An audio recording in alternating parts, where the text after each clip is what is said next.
tougher team. Obviously, they beat us in paint points. They got more offensive rebounds. They also made more free throws than we attempted. I mean, those are three huge ones. I thought over the course of the game, if we could get enough stops, our transition would give us opportunities, and it did. We closed the gap early in the second half, and then they went right back to us and got in the paint, and then they made a couple of kick-out threes, and we took that away. Just a vet team. You can tell they got a lot of experience and caused us problems. Okay, we'll start with Nathan. Yeah, Joe, what did you see from their defense that kind of made things maybe a little bit challenging? You guys even getting some penetration to the paint? Honestly, like Coach said, they were just physical, to be honest. We mentally prepared for that, but I don't really think, we was ready for that, if I'm being honest with you. So we just got to get better from this. Like Coach said, they was physical, the whole game. So we just got to get better from this, watch film, learn to get better, and get ready for tomorrow. Another question, Nathan? Yeah, we can go with Devin for this.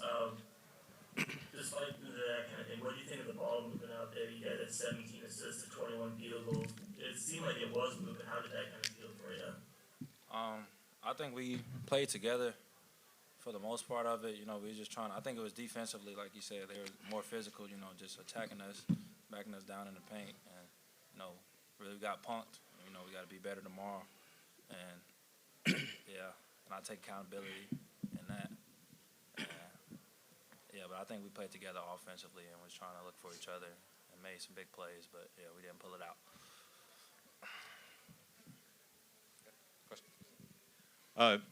Playing this many games with such a short time span between them, how do you prepare for each one, and how do you take what you learned from the prior one and apply it when you only have 24 hours?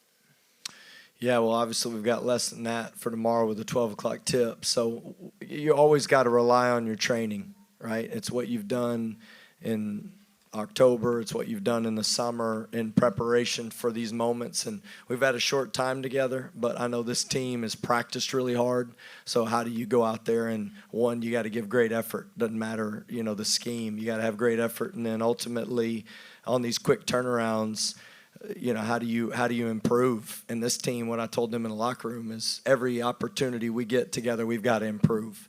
And this team can. We really can get a lot better. I don't think we've played our best basketball, and we're not close to where we're going to be when we get to the end. So my goal in this is to get these guys to understand the things that we think are important, and ultimately how do we put it into play tomorrow at noon against a great UNI team.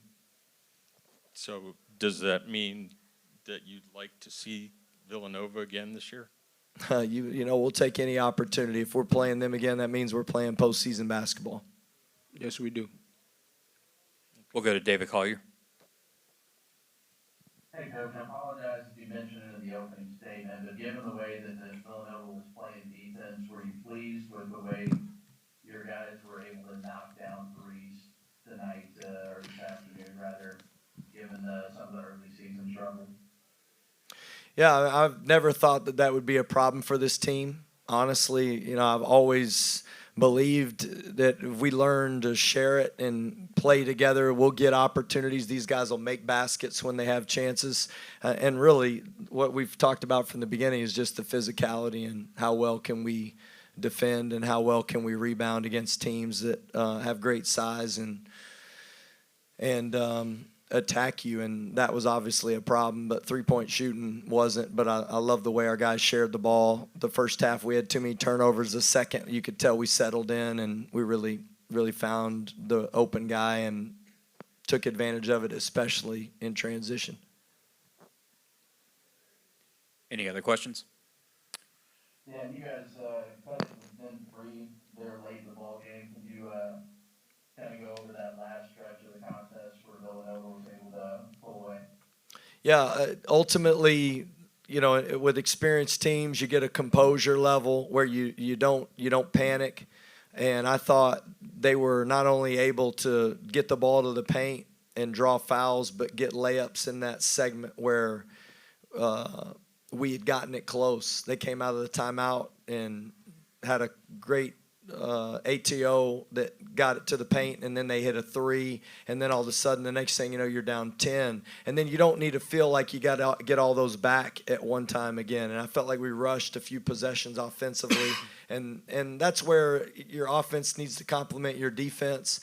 But ultimately during that stretch, they were getting to the paint and they were getting layups and offensive rebounds after we'd done a great job of getting ourselves back into it, and that's the mark of an experienced team. All right. Thank you, guys. Thank you. Thank you.